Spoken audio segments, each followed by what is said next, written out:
I thought I saw your face today, but I just turned my head away, your face against the trees.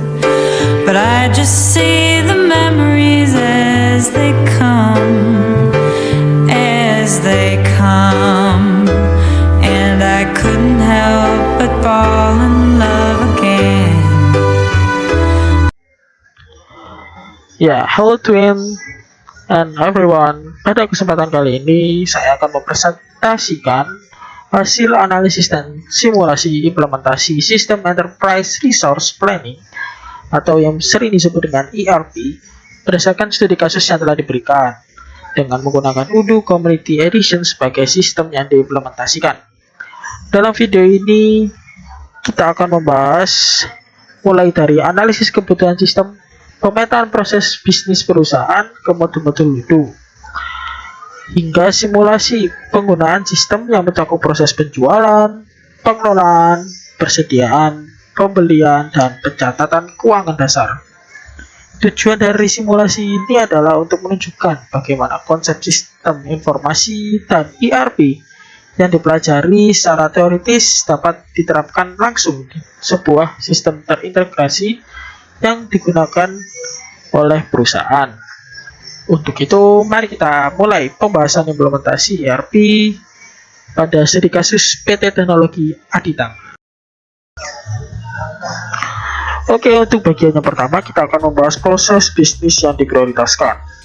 Berdasarkan studi kasus, terdapat beberapa proses bisnis utama yang perlu diprioritaskan dalam implementasi ERP tahap awal, yaitu proses penjualan, pengelolaan persediaan, pembelian, serta pencatatan keuangan dasar. Proses penjualan menjadi prioritas utama karena merupakan aktivitas inti perusahaan secara langsung yang mendapatkan penghasilan. Dalam konteks ERP, proses ini mencakup pencatatan data pelanggan, pembuatan penawaran, sales order, hingga pembuatan invoice.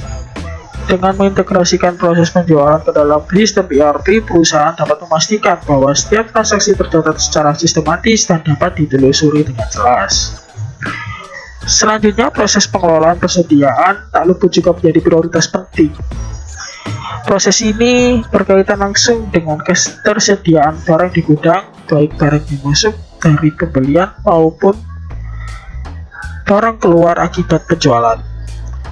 Tanpa sistem inventory atau persediaan yang terintegrasi, perusahaan berisiko mengalami ketidaksesuaian data stok yang dapat menghambat operasional dan menurunkan kualitas pelayanan pada pelanggan.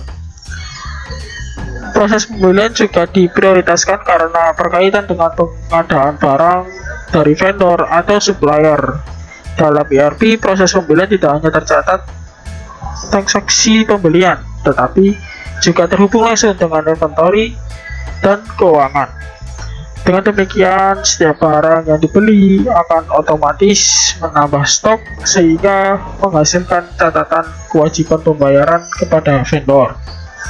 Terakhir, proses keuangan dasar seperti pencatatan invoice dan bill menjadi bagian penting dalam tahap awal implementasi ERP. Meskipun belum mencakup pelaporan keuangan yang kompleks, pencatatan transaksi keuangan yang terintegrasi sangat dibutuhkan agar perusahaan memiliki data yang akurat mengenai pemasukan dan pengeluaran keuangan. Baik, sekarang kita masuk ke nomor 2, yaitu mapping atau pemetaan proses bisnis perusahaan ke dalam modul-modul yang ada di Odoo. Jadi secara konsep, mapping ini penting karena tujuan utama dari ERP itu adalah mengintegrasikan seluruh proses bisnis yang sebelumnya berjalan terpisah menjadi satu sistem yang saling juga terhubung. Nah, di studi kasus PT Teknologi Aditama, sebelumnya setiap divisi masih bekerja secara terpisah, mulai dari penjualan, gudang, sampai ke bagian pembelian dan keuangan. Untuk proses penjualan, aktivitas utama perusahaan adalah menerima pesanan dari pelanggan, membuat penawaran harga, sampai akhirnya menerbitkan invoice. Di Odoo, seluruh proses ini di mapping ke dalam modul sales.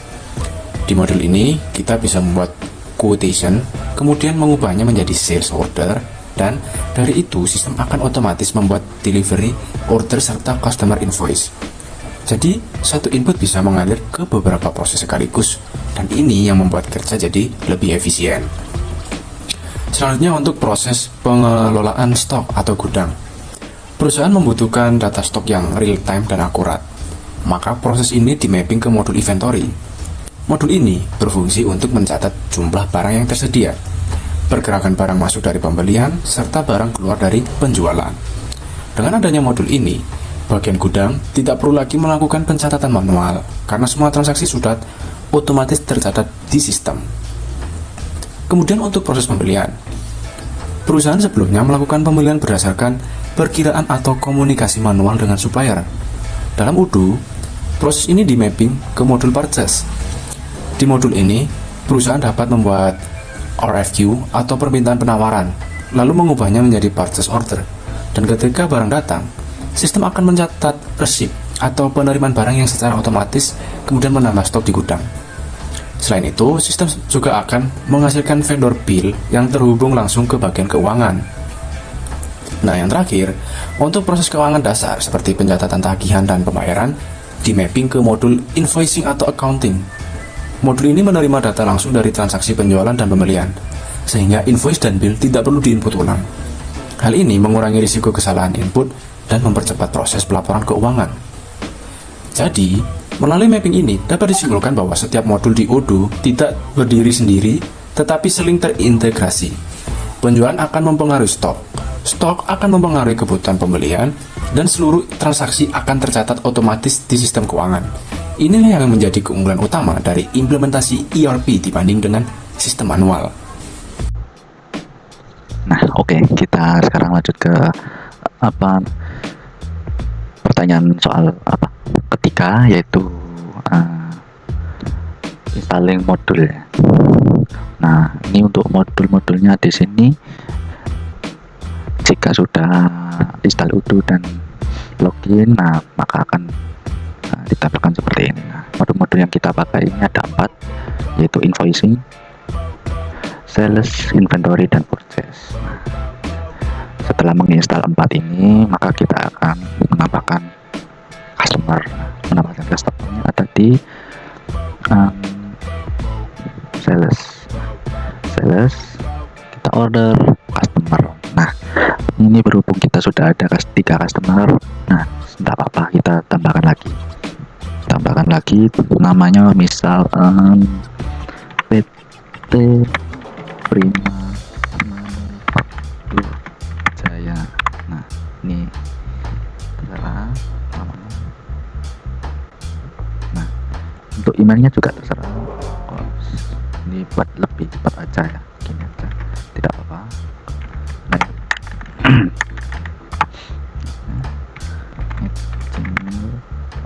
gmail.com.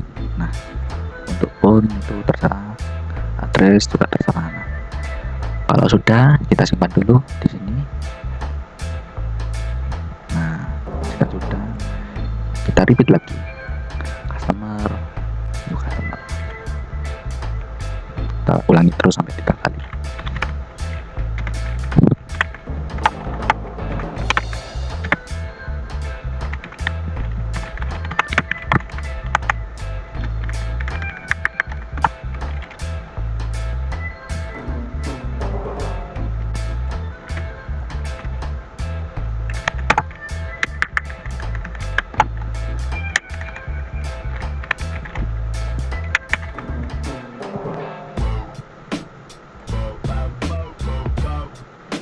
Oh ya, di sini teman-teman bisa nambahkan foto ya, kalau ingin menambahkan foto. Nah, yuk, sudah ada di sini customer.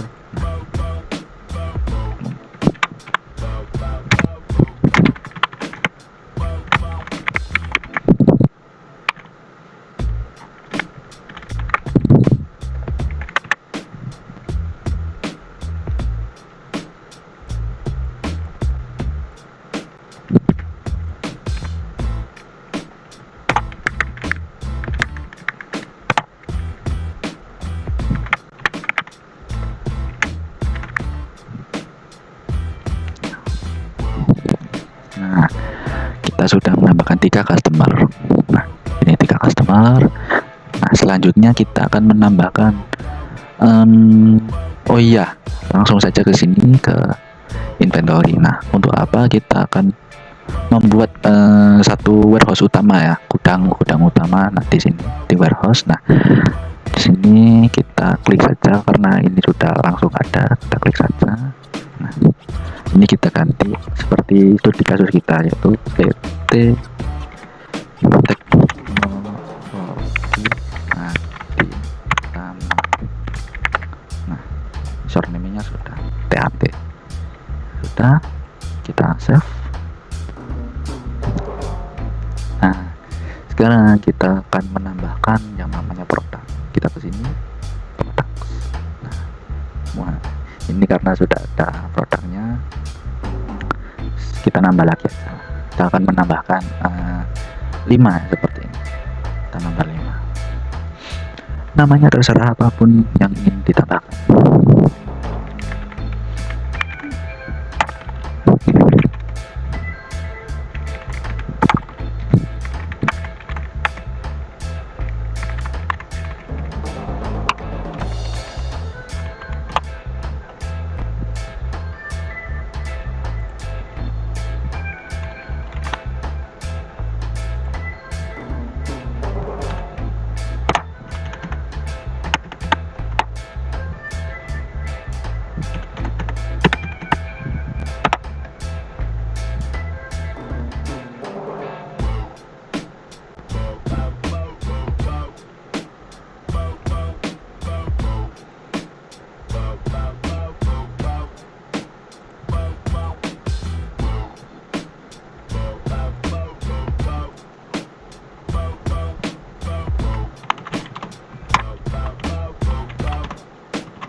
Nah, ini sudah menambahkan produk 5, bisa dilihat. Nah, jadi 10 tadi. Oke, sekarang menambahkan vendor. Untuk menambahkan produknya, kita beli dari vendor. Di sini untuk vendor itu di purchase order vendor. Nah, Ini sudah ada 2, kita tambahkan lagi 2.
Nah, kita sudah menambahkan 2 vendor, nah jadi 4. Nah, sekarang oke.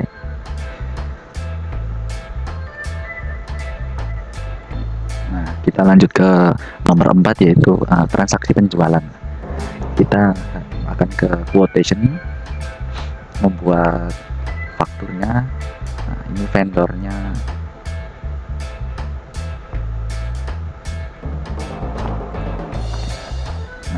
Oke, kita lanjut ke nomor 4, yaitu transaksi penjualan. Nah, di sini kita bisa mendapatkan quotation ini kayak customer invoice. Nah, kita membuatnya seperti ini. Kita ke quotation new, kita pilih customernya. Nah, customer ini dia ingin produk apa? Mungkin inilah. Nah, kita ingin kuantitinya, jumlah yang ingin kita beli, misal 3. Kita tekan enter. Sudah, ini kita hapus. Nah, sudah tertera harganya 11.600.000. Nah, kita confirm. Nah, kita sudah confirm, quotation confirm, kita ke sales order. Kita di sini untuk melihat apakah yang tadi di quotation apakah ada salah atau tidak. Jika tidak ada, kita create invoice, create draft. Nah, ya untuk draft. Nah, draft di sini untuk kayak sebelum sebelum pembayaran lah, kayak nota sebelum pembayaran. Nah, ini kita confirm. Nah, ini adalah invoice-nya, invoice untuk customernya. Dan di sini kita langsung saja bayar ya, pay ya, bank manual payment, create payment. Nah, sudah di pay. Dan di sini preview. Sebentar.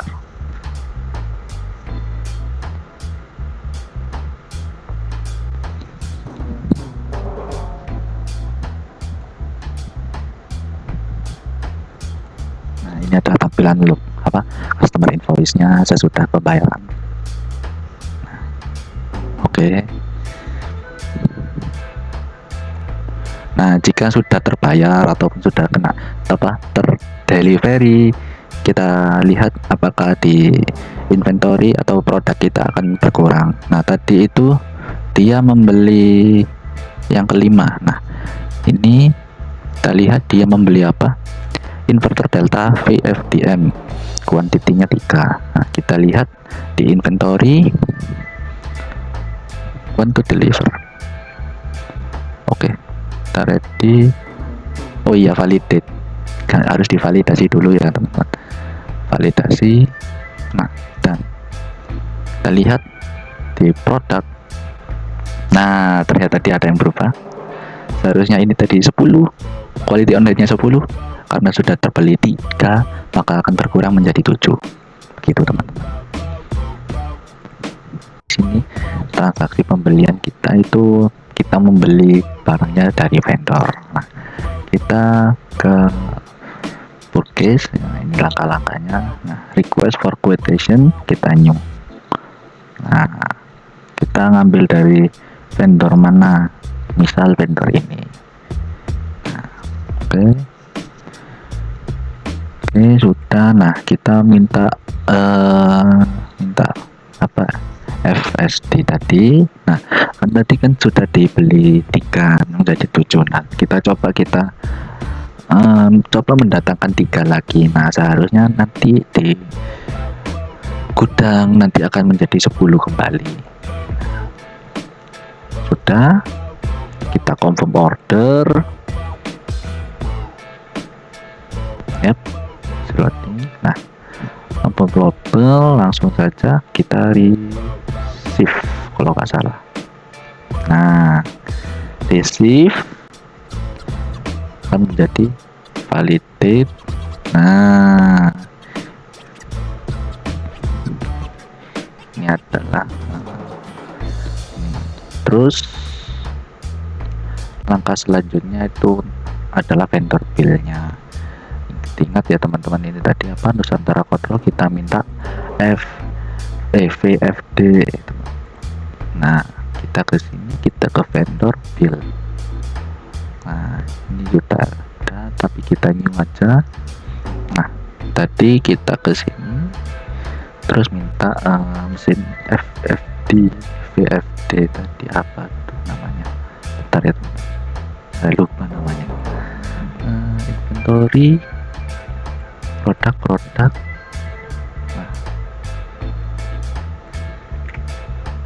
Nah, ini sudah ada. Oh iya, ini sudah update jadi 10. Nah, kita cuma tinggal ke invoicing aja ke vendor. Nah, kita cuma ingin beritahu ke vendornya. Nah, ini line ini kita minta 3 tadi. Waduh, terusnya tadi berapa ya? Saya lupa. Aduh, aku lupa terus ya. Kita balik lagi inventory produk.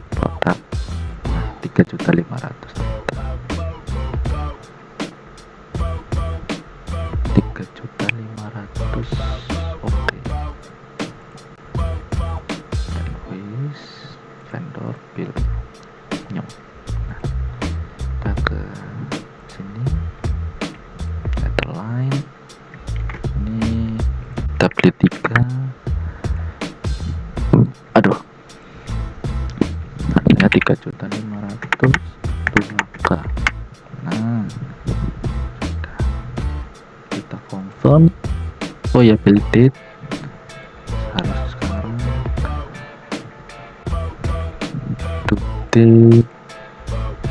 Immediate payment. Ini terserah teman-teman. Oke, kita confirm. Nah, kita dapat, kita pay vendor bill-nya, kita create payment. Nah, sudah terbayar teman-teman. Baik, selanjutnya kita masuk ke nomor 5. Pertama, dari sisi manfaat, implementasi ERP memberikan dampak yang sangat signifikan terhadap efisiensi operasional perusahaan. Seluruh data kini tersimpan dalam satu sistem yang terintegrasi, sehingga setiap divisi dapat mengakses informasi yang sama secara real time. Misalnya bagian penjualan bisa langsung mengetahui ketersediaan stok, dan bagian gudang yang bisa langsung melihat adanya pesanan baru tanpa harus menunggu laporan manual. Selain itu, proses bisnis menjadi lebih terstruktur dan terdokumentasi. Setiap transaksi memiliki alur yang jelas, mulai dari quotation, sales order, delivery, hingga invoice. Hal ini sangat membantu dalam proses audit, pelacakan transaksi, dan pembuatan laporan manajemen. Dari sisi manajemen, keputusan bisnis juga bisa diambil lebih cepat karena data yang tersedia lebih akurat dan up to date. Namun, di sisi lain, terdapat beberapa keterbatasan dari pengguna Odoo Community Edition. Salah satu keterbatasan utama adalah fitur akuntansi yang masih terbatas dibandingkan dengan versi Enterprise, terutama untuk kebutuhan pelaporan keuangan yang kompleks dan fitur otomatisasinya yang terus berkelanjutan. Selain itu, fitur workflow approval atau persetujuan berlapis juga masih terbatas. Sehingga, untuk perusahaan dengan struktur organisasi yang besar, mungkin diperlukan pengembangan tambahan. Selain faktor sistem, tantangan lain dalam implementasi ERP adalah kesiapan sumber daya manusia. Pengguna harus dibekali pelatihan agar dapat memahami alur kerja baru yang lebih terstruktur dan berbasis sistem. Tentu pelatihan yang memadai, resiko kesalahan pengguna sistem masih cukup tinggi, terutama pada tahap awal implementasi. Sebagai rekomendasi pengembangan ke depan, perusahaan dapat menambahkan beberapa modul tambahan seperti modul CRM atau pengelolaan hubungan pelanggan, modul manufacturing apabila perusahaan mulai melakukan proses produksi sendiri, serta modul reporting atau dashboard untuk mendukung analisis data secara visual. Selain itu, jika kebutuhan bisnis semakin kompleks, perusahaan juga dapat mempertimbangkan untuk menggunakan versi enterprise atau melakukan kustomisasi sistem sesuai kebutuhan operasional. Secara keseluruhan, implementasi ERP menggunakan Odoo Community Edition sudah mampu menjawab kebutuhan dasar perusahaan dalam mengelola penjualan, persediaan, pembelian, dan juga keuangan. Sistem ini meningkatkan efisiensi, transparansi, dan akurasi data, serta menjadi fondasi yang kuat untuk mengembangkan sistem informasi perusahaan di masa depan. Baik, sampai di sini kita sudah melihat bagaimana implementasi sistem ERP menggunakan Odoo Community Edition pada studi kasus PT Teknologi Aditama, mulai dari analisis kebutuhan sistem, pemetaan proses bisnis, input master data, hingga simulasi transaksi penjualan dan pembelian yang terintegrasi dengan modul inventory dan keuangan. Dari seluruh proses tersebut, dapat disimpulkan bahwa penggunaan ERP tidak hanya membantu perusahaan dalam mencatat transaksi, tetapi juga dalam membangun alur kerja yang lebih terstruktur, terkontrol, dan berbasis data real time. Hal ini tentu sangat penting dalam mendukung pengambilan keputusan manajerial yang lebih cepat dan juga lebih akurat. Implementasi Odoo Community pada tahap awal ini sudah cukup representatif untuk menggambarkan bagaimana sistem ERP bekerja secara end-to-end, meskipun masih terdapat beberapa keterbatasan fitur yang dapat dikembangkan lebih lanjut sesuai dengan kebutuhan dan skala perusahaan di masa depan. Melalui video ini diharapkan dapat memberikan gambaran praktis mengenai bagaimana teori sistem informasi dan ERP yang dipelajari di kelas dapat langsung diterapkan dalam sebuah sistem nyata, sehingga tidak hanya bersifat konseptual, tapi juga aplikatif. Demikian presentasi dan simulasi implementasi ERP yang dapat kami sampaikan. Sekian dari kami, dan terima kasih.